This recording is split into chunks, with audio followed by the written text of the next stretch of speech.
Quick video, show y'all. I got the wheels on there. Both sides of the back's been notched. He still got a little. I had to beat the body in, the inner fenders. I had to beat them in, sledgehammer. So he's got some room, but it's still tight. So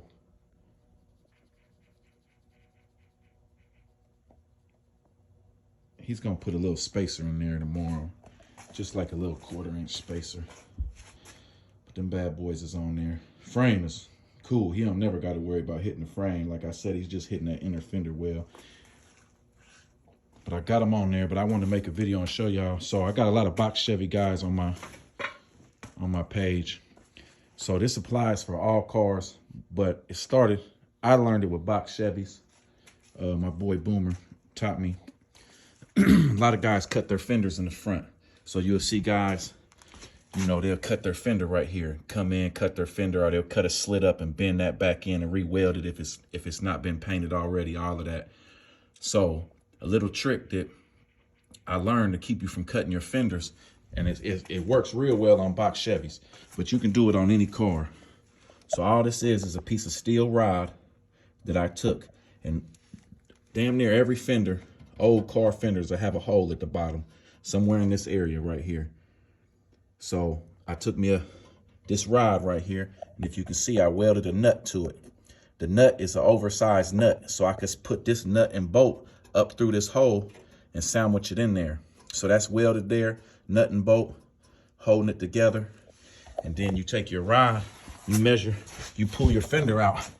So you're gonna reach in here, you're gonna pull your fender out. You're gonna pull your fender all the way out, and you gotta watch up in this area right here. You're gonna pull your fender all the way out until you see it just start to kind of dent in just a little bit. If you pull it too far, it'll dent in right here. So you wanna pull it out all the way as far as you can go until it starts to dent in a little bit, and then let it back just a little bit so that dent goes away. And you wanna have somebody measure that. So on this G-body right here, this 442, it was 13 inches. So my rod is 13 inches, and then it's welded to that nut like I told you. So then you can see up here on the inside, I took and put a nut around the rod, just slid it up into the position where I wanted it. I welded the nut to the frame and welded the rod. The rod is going through the nut. So the rod is actually touching the frame, but it's just a little extra support. So I welded the rod to the nut and the nut to the frame. And that just gives you that little extra clearance that you need to hold that fender out like that.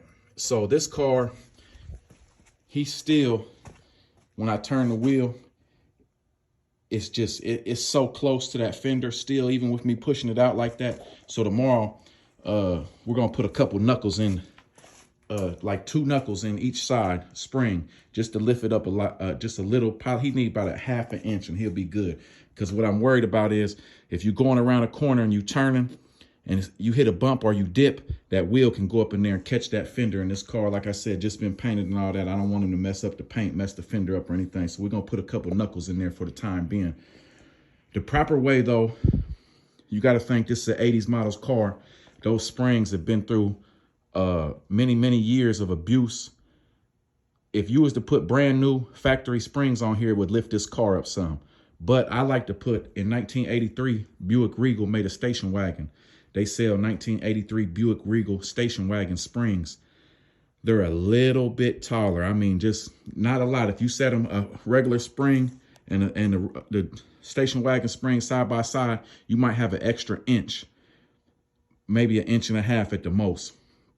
And you put them station wagon springs in the front, it gives you that little lift you need, but the car still rides like factory, because I did it to my Regal, my 83 Regal, and the car still rode like a Cadillac. I mean, brand new springs in the front. It gave me that little bit of lift, but they're not real hard springs to where, you know, you're gonna feel every bump in the road and it's like slamming. How you know, got a lot of guys lift their cars up and they ride like shit. No, it still had the factory ride to it.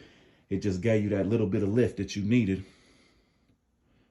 But yeah, they're on there. Like I said, put them little knuckles in the front tomorrow. He went down on the tire size in the front too. These are brand new tires. He just went and got them earlier. So this is a 275. think he had 255s on there before. Let me see. I think he had 255s on there on the front before. He went down to a 275. I don't even see the damn thing. Yeah, this is a 275 25 ZR24. So he went down one tire size. So that gave him a little skinnier tire. So he just went and put them on earlier. It will be back next week sometime so I can notch the front so he can have full turns. But like I said, he just wanted to get the car. It's dirty. He gonna get it detailed and washed just so he could ride this weekend. Like I said, we're in Ohio, so it's supposed to have nice weather for the next 2 days. That might be the last little patch of nice weather that we have. Today it was like 72, so it wasn't bad. I think tomorrow's supposed to be in the 70s and Sunday's supposed to be in the 70s. So, you know, he just got out the paint shop, just got his wheels, everything. So he just wanted to turn some corners, man, and feel good. So next week, whenever he gets a chance to bring it back, we'll notch this front. And if he want to buy the springs, put the springs on there, give him that little extra lift he needs in the front, and it'll be out of here. But yeah, that's just a little trick. Like I said, it's box Chevys. You can put 28s on a box Chevy, push that fender out and in the front, and you won't catch your fender, and you won't have to cut it or anything. So it works a lot better on a box Chevy. The fender has a little more play in it. It doesn't have this body line like this in there, how it kind of swoops out. So you got a lot more play to bring that fender out. And once you do it, you can't even tell. Like, you look at the front of this car, you can't tell that fender's been pushed out. But yeah, that's it. Just quick video, show you guys. Got him on there. Both sides of the rear is notched, everything. So he'll be ready to ride tomorrow.